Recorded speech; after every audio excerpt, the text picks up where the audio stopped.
परम पुरुष गुरुदेव जी, शाश्वत शांति निधान।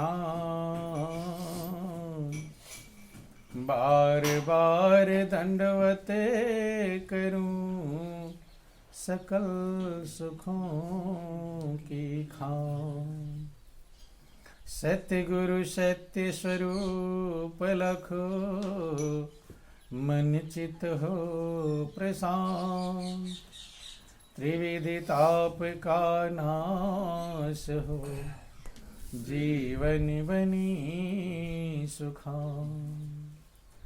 महाभयानक अरु कठिन, भवसागर गंभीर।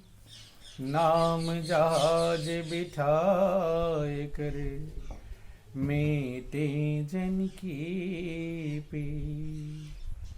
बोलिए प्रेम से गुरुदेव महाराज की जय। बोलो वृंदावन बिहारी लाल की जय। बहुत ही सौभाग्य का समय है कि उस महाप्रभु की असीम दया दृष्टि से हम सभी लोगों को इस सत्संग का परम पावन अवसर मिला है। वास्तव में जब हमारे पुण्य उदय होते हैं, हमारे भाग्य का परिवर्तन का समय आता है, तभी हम सच्चाई पर विचार कर पाते हैं। नहीं तो मनुष्य इधर उधर की बातों को खूब विचार करता रहता है, लेकिन सच्चाई का विचार कर पाता नहीं। रामायण में लिखा गया कि बड़े भाग्य पाइए सतसंगा, ओ बिनहि प्रयास होहि भव भंगा। बहुत बड़े भाग्य से सत्संग मिलता है बंधुओं। सत्संग मिलने का अभिप्राय नहीं कि हम आ गए और सुन लिए चले गए। भोजन कर अगर देख लो तो भी पेट भरेगा नहीं। भोजन का नाम सुन लोगे तो भी पेट नहीं भरेगा। थाली सामने आ जाएगी तो भी पेट नहीं भरेगा। कब भरेगा, कब वो सुपाच्य होगा? जब उसे भोजन को आप ग्रहण कर लेंगे। और ग्रहण करने के बाद भी लाभ तभी करेगा जब सही प्रकार से पच जाए। ऐसे ही जो लिखा गया कि बड़े भाग्य पाइए सत्संगा। कभी कभी भोजन को कहते भोजन कर लो या भोजन पा लो। क्या कर लो? भोजन पा लो, प्रसादी पा लो। पाने का मतलब क्या? न देखना और ना कहना, ना सुनना। पाने का मतलब उसे ग्रहण कर लेना। ऐसे कहा गया बड़े भाग्य पाइए सत्संगा। ये नहीं कहा गया बड़े भाग्य सुनिए सत्संगा। नहीं, गौर कर लेना, सुनना नहीं, पाना है। सत्संग को पाना अलग चीज है और सुनना अलग चीज है। जो सत्संग को पा गया तो कहते हैं बिना ही प्रयास होए भवभंगा। ये अपार जो भवसागर है उसको बिना प्रयास के ही पार कर बंधु। कारण क्या है? कि जिसने ग्रहण कर लिया। आप लोग रामायण पढ़ते हैं कि मज्जन फल पेखिए तत्काला, और काक हो ही पिक बको मराला। सत्संग की गंगा में डुबकी लगाने का तत्काल फल मिलता है। कौवे कोयल बन जाते हैं और बगुले हंस।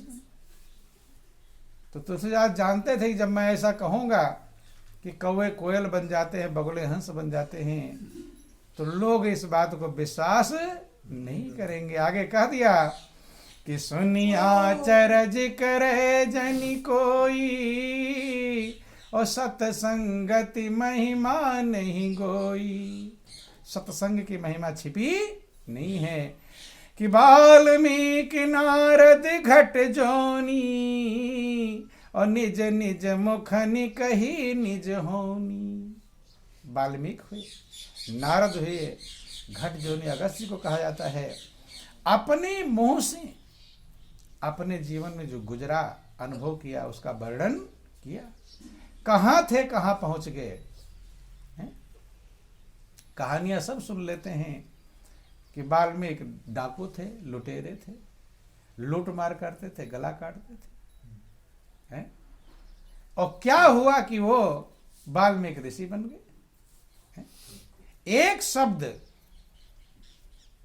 आप लोग कहते एक घड़ी आधी में पुनियाद, और तुलसी संगत साधु की कटे कोटि अपराध। एक घड़ी भी, एक घड़ी को कौन कहे, एक शब्द भी पकड़ में आ जाए तो वही हमारा कल्याण कर दे। उस रत्नाकर डाकू ने एक शब्द पकड़ा था, संत ने कहा था जो तू लूट मार कर रहा है, पाप कर रहा है, अपराध कर रहा है, ये किसके लिए कर रहा है? सोचा साधु है, ना जानता होगा, है? समझाता है कि मेरे घर में पत्नी है, बच्चे हैं, परिवार हैं, मैं लूट मार कर ले जाता हूं, उनका पालन पोषण करता। बंधुओं ध्यान देना, जितने भी बुरे कर्म मनुष्य करता है, या तो खुद अपने स्वयं के लिए, या तो अपने परिवार के लिए, कुटुंब रिश्तेदार के, जो जो अपने हैं उन्हीं के लिए बुरे कर्म तैयार करता है। अगर कोई किसी की जमीन बेईमानी करके अपने में मिलाता है तो किसके लिए? पड़ोसी के लिए कि अपने बेटे के लिए? किसके लिए? अपनों के लिए। अपनों के चक्कर में बुरे कर्म, ताकि इनको सुख सुविधा मिले। किनको? जो मेरे अपने हैं, उनको सुविधा देने के चक्कर में दूसरे का गला भी काट देता है। बंधु, कर्म बिगाड़ लेता है, और जब कर्म बिगड़ जाएगा तो अपने ही आप को नर्क का सामान तैयार करवाते हैं। कौन तैयार? गैर तैयार करते हैं अपने, जो अपने हैं उन्हीं के चक्कर में बेईमानी, झूठ, छल, कपट, प्रपंच क्या क्या नहीं करता है। वो तुम्हारे नर का रिजर्वेशन करवा रहे हैं और तुम कह रहे हो मेरा बेटा है। क्या है? मेरा बेटा। और बाद में उसी बेटे के लिए रोते हैं। जब उल्टा फटकार लगाता है तो आंखों से आंसू की धार बहती। बंधु, इसीलिए भगवान राम ने लक्ष्मण को समझाते हुए कहा यही माया है। माया धन दौलत नहीं है, क्योंकि माया की परिभाषा लोग अलग अलग समझते हैं। कुछ लोग धन दौलत को माया समझते हैं। कोई यार धन दौलत कमाने में लग गया, करे वो तो माया में फंसा हुआ है। क्या कहते हैं? माया में। कुछ लोग पत्नी को माया कहते हैं, कुछ लोग कार कोठे बिल्डिंग इमारत को माया कहते हैं, कुछ लोग परिवार पुत्र को माया कहते हैं। लेकिन अपने हम जो समझते हैं वो सही हो ये जरूरी नहीं। भाई विद्यार्थी तो अपने हिसाब से सब नंबर सही करके आता है, सब सही लिख कर आता है, लेकिन विद्यार्थी के अनुसार नंबर नहीं मिलता है। विद्यार्थी के दिमाग से तो सब सही लिखा है, लेकिन नंबर किसके दिमाग के अनुसार? मास्टर के अनुसार जो सही होगा वह नंबर मिलेगा। हम जो सही समझते हैं वो नहीं, महापुरुष जो सही समझते हैं वो सही है। तो बंधु, हर व्यक्ति अपने आप को होशियार समझता है। कम होशियार कोई समझता है? जब दो लोग बैठ जाते हैं तो वो ऊंची से ऊंची बातें करेगा और वो ऊंची से बचा बातें कि इसकी बात डाउन हो जाए, मैं अच्छा जानता हूं।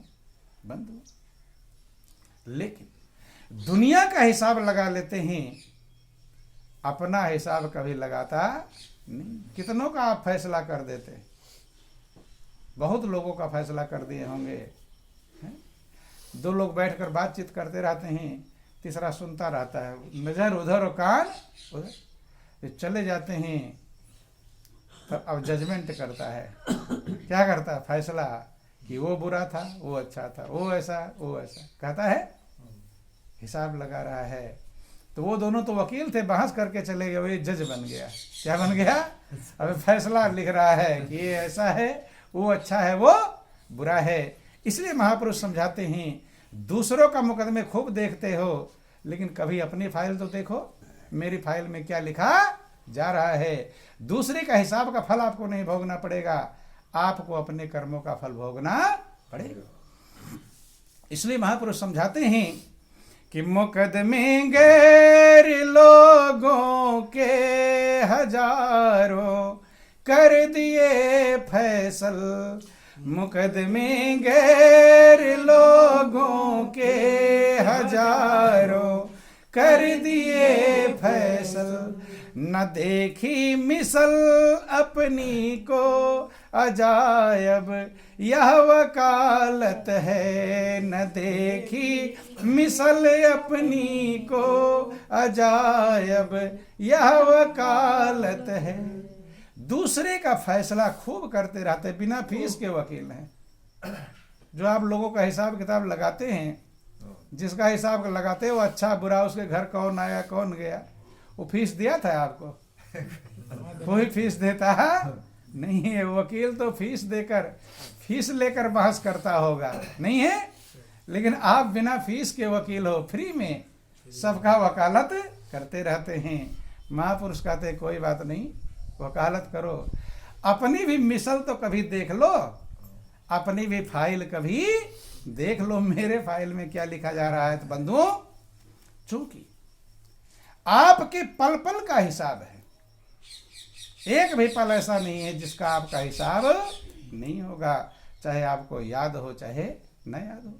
ये जिंदगी फ्री में नहीं दिया मालिक ने, फ्री में नहीं दिया, क्योंकि कुछ भी फ्री में मिलता नहीं है, वो भी हिसाब लेगा। आप अपने बेटे को देते हो कि ले 2 लाख ले जा बिजनेस कर, हिसाब पूछते हैं कि नहीं पूछते हैं? और देने से पहले हिसाब पूछ लेते हो, क्या करेगा कैसे करेगा, नहीं? तब उसके बाद पकड़ाते हैं, और पकड़ाने के बाद फिर पूछते हैं कि कितना कमाया। तो जब 1 लाख 2 लाख 10-20 हजार बेटे को देते हो, हिसाब के चक्कर में रहते हो कि सही कमा रहा है कि नहीं। तो जिस मालिक ने आपको ये अनमोल जिंदगी दिया है, ये कितने कीमत का है? 2-4 लाख में तो मिल ही जाएगा।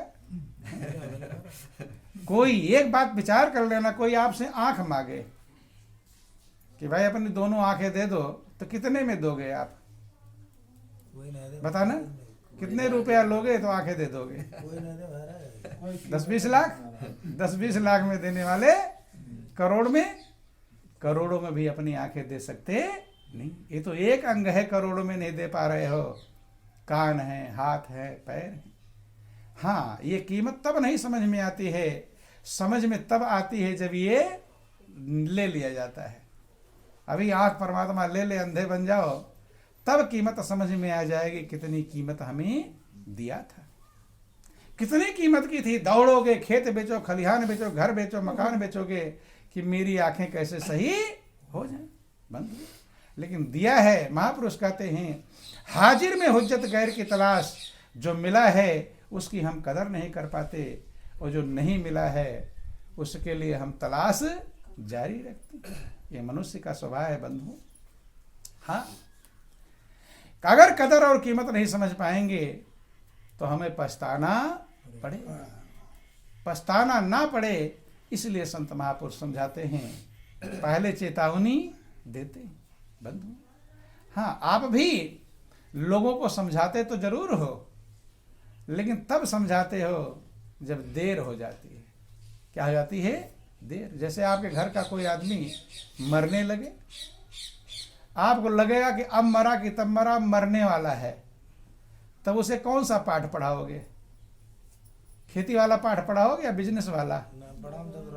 अब एक पाठ पढ़ाओगे कि अब भगवान में मन लगा ले। ध्यान देना, गौर करना। बोल वृंदावन बिहारी लाल की। जब देख लेगा कि अब मरा कि तब मरा, तब चलेंगे, अब पढ़ ले पाठ, अब भगवान का पाठ पढ़ ले। तो आप लोग कहते बूढ़ा तोता राम राम भी नहीं पढ़ता बंधु। जैसे आप लोग सब्जी या फल खरीदने जाते हैं तो सड़ी गली सब्जी या फल खरीद कर लाते हैं कि सही वाला लाते हैं? सही ढूंढते हैं। तो आप तो होशियार हो कि न सड़ा गला सब्जी लोगे और न सड़ा गला फल लेंगे। लेकिन तुम भगवान के पास कब चलते हो? जब सड़ गल जाते हैं तब जाते हैं, पहले जाते हैं? तो भगवान कम होशियार है? वो सड़ा गला लेगा? विचार कर लेना। तुम सड़ी गली सब्जी नहीं पसंद करते हो, लेना पसंद नहीं करते, तो सड़ गल जाओगे तो भगवान ले लेगा? कैसे पसंद कर ले? इसीलिए महापुरुष कहते हैं कि सुख में सुमिरन ना किया और दुख में कीना याद, ओ कहें कबीर दास की कौन सुने फरियाद। रोगे, चिल्लाओगे, घुरचोगे, लैट्रिन बाथरूम बिस्तर पर करोगे, घर वाले भी नाक सिकोड़ कर भागेंगे, मालिक को दिल से अब याद करोगे या झूठ कपट से याद करोगे? अब तो दिल से, हे मालिक, हे प्रभु, अब मेरा कोई नहीं। लेकिन फिर वो सुनता हर चीज का समय हो बंधु। और क्यों नहीं प्रभु के चरणों में जीव लग पाता है, दुनिया में खूब लग जाता है? उसका कारण है, उसके पीछे कारण छिपा हुआ है बंधु। चूंकि मनुष्य के अंदर जो ग्रहण करने की, अभी ऐसे समझ लीजिए, पीछे बात मत करो, बोलो वृंदावन बिहारी लाल की। जैसे कोई झगड़ा हो जाए, क्या हो जाए? झगड़ा, तो लोगों को खबर देने जाना पड़ेगा कि झगड़ा हो रहा है, चलो देखने, पॉकेट में आ जाओ। फिर निमंत्रण बांटने की जरूरत नहीं है। काम करते रहेंगे, काम करते हुए काम छोड़कर लोग झगड़ा देखने दौड़ जाते हैं। थोड़ा बात मत करो आप लोग, पीछे मुड़कर नहीं, आगे बैठकर देखो, थोड़ा टाइम है, छुट्टी मिल जाएगी। क्योंकि सत्संग में प्रभु की चर्चा में अगर डिस्टर्ब करोगे तो आप पाप के भागी बन जाओगे। क्या बन जाएंगे? पाप के भागी। महापुरुष कहते हैं कि तीर्थ गई मैं नान का और मन चंचल चित चोर, और गई थी पाप उतारने लादी 10 मन और। पाप उतारने तो तीर्थ का पाप बड़ी तेजी से बढ़ता है और तीर्थ का पुण्य भी तेजी से बढ़ता है। तो ये जो सत्संग होता है, ये तीर्थराज प्रयाग कहलाता है। क्या कहलाता है? तीर्थराज प्रयाग। कि मुद मंगल में संत समाजू और जो जग जंगम तीर्थ राजू। मुद का मतलब आनंद और मंगल का मतलब कल्याण। आनंद और कल्याण को प्रदान करने वाला जो संतों का समाज है, ये संसार में जंगम तीर्थ है, ये चलता फिरता तीर्थराज प्रयाग बंधु। इसलिए ज्यादा जरूरी कोई बात हो, उठकर चले जाओ, अलग बात कर लो, ठीक है, लेकिन सत्संग में ये चलाना नहीं। बोलो वृंदावन बिहारी लाल की। तो गौर करना, विचार करने का प्रयास करेंगे। झगड़ा कहीं हो रहा हो तो बिना निमंत्रण के लोग पहुंच जाते हैं, काम धंधे छोड़कर पहुंच जाते हैं। और मान लो आप लेट पहुंचे, मार पिटाई हो गया, सर फूट गया, लेकर उसे चले गए। अब वहां आप पहुंचते हैं तो क्या पूरी खबर बिना लिए लौटेंगे वहां से? हैं? क्या हुआ था, क्या हुआ था, पूरा खबर लेकर बिना लौटने वाले। और किसी से पूछे भाई क्या हुआ, किसने मारा, किसने पीटा, वो कहता मैं भी अभी आया हूं, अभी मुझे जो पूरी खबर नहीं है। तो दूसरे से पूछेंगे, तीसरे से पूछेंगे। जब तक पूरा डिटेल में आपको पता नहीं चल जाएगा तब तक लौटने वाले नहीं। लेकिन बंधुओं ध्यान देना, जब आप सत्संग में आते हैं, थोड़ा लेट आते हैं, लेट हो जाता है, तो क्या कोई किसी से पूछता था कि भाई आज हम थोड़ा लेट हो गए थे, उसके पहले क्या सुनाया गया था मुझे बताना जरा? पूछते हैं? इसकी कोई खबर पूछता है? इसीलिए महापुरुष कहते हैं क्यों? गुण को ग्रहण करने की आदत हमारी नहीं है और अवगुण को ग्रहण करने की आदत जल्दी पड़ जाती है। वही महापुरुष कहते हैं कि 3 प्रकार के मनुष्य होते हैं। कितने प्रकार के? 3 प्रकार के मनुष्य होते हैं। पहले होते हैं चलनी के स्वभाव वाले। कैसे होते हैं? चलनी। चलनी जानते हैं, आटा छानते हैं। तो चलनी क्या करती है? आटा नीचे गिराती है और जो चोकर है वो अपने अंदर में रखती है। तो लगभग 90-95% ऐसे लोग पाए जाते हैं कि अच्छा छोड़ देते हैं और अवगुण ग्रहण कर लेते हैं। कहीं अच्छी बात होगी उसे नहीं ग्रहण करेंगे और बुरी बात को रट लेंगे, याद कर लेंगे, 10 जगह चर्चा करेंगे। नहीं समझ में? तो चलनी के स्वभाव वाले ज्यादा पाए जाते हैं। दूसरे हैं ओखल। ओखल समझते हैं? इसमें कूटते हैं। आपके यहाँ ही बना होगा पीछे छोटा सा, क्या नाम है उसका? वो गला ही कूटते हैं जिसमें। सही है वो ये महाराज। बोलो वृंदावन बिहारी लाल। तो ओखल क्या करती है? कूट तो देते हैं, भूसी और चावल या जो भी चीज कूटते हैं वो दोनों अलग कर पाती नहीं। तो कुछ लोग ऐसे होते हैं जिनके अंदर दोनों रहता, अलग ही नहीं कर पाते कि कौन अच्छा और कौन बुरा। जब अलग ही नहीं कर पाएंगे तो ग्रहण किसे करेंगे? फिर वो समझ ही नहीं पाते कि अच्छा ही है क्या है और बुराई। बोलो वृंदावन बिहारी लाल की जय, उमापति महादेव की। और तीसरे होते हैं उत्तम, जिसे सूप कहते हैं। क्या कहते हैं? जिससे आप उड़ाते हैं। तो सूप चावल को बाहर फेंकता है, भूसी को अपने अंदर रखता है। हाँ ऐसे ऐसे कर रहे हैं। हाँ जी, ये हम देख रहे, टेस्ट ले रहे हैं कि सुन भी रहे हो कि नहीं। हाँ में हम मुंडी हिला रहे हैं, सर हिला रहे हैं। बोलो वृंदावन बिहारी लाल। हम कह रहे सूप चावल को बाहर फेंकता है, भूसी अपने अंदर का। हाँ जी, इसलिए गौर पूर्वक सुनो, फिर हम जो भी कह देंगे आम मिली वही समझ जाओगे।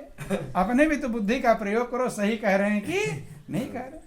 बोलो वृंदावन बिहारी लाल। सूप जो होता है भूसी को बाहर फेंकता है और अच्छी चीज को अपने अंदर रखता है, उसे ही सज्जन कहते हैं। क्या कहते हैं? सज्जन। कि सज्जन ऐसा चाहिए और जैसा सूप स्वभाव, और सार सार को गहीर है थोथा देवड़ा। तो आप क्या चाहते हैं? लोग आपको सज्जन कहें कि दुर्जन कहें? क्या कहलवाना चाहते हैं? क्या कहलवाना चाहते हैं? सज्जन। सब चाहते हैं लोग मुझे अच्छा कहें। अगर अच्छा कहलवाना चाहते हो तो सूप का स्वभाव बनोगे, तभी लोग अच्छा कहेंगे। अर्थात गुण गुण को ग्रहण करो और अवगुण को छोड़ दो। जब ऐसा बनोगे तभी सज्जन कहलाएंगे। और ऐसा कब बनेंगे? जैसा ऐसे हैं लोग, उनकी जब संगति करेंगे। इसलिए महापुरुष समझाने का प्रयास करते हैं। यही कारण है अनमोल मनुष्य की जिंदगी मिल जाती है। सृष्टि का सिरताज है, सृष्टि का सिरमौर है, देव दुर्लभ जीवन है। आप लोग पढ़ लिख लेते हैं, बड़े भाग्य मानुष तन पावा और सुर दुर्लभ सब ग्रंथनि गावा। कभी विचार करते हैं मेरा जिंदगी देवताओं को दुर्लभ है? हैं? ये विचार नहीं करते, गाते और पढ़ते।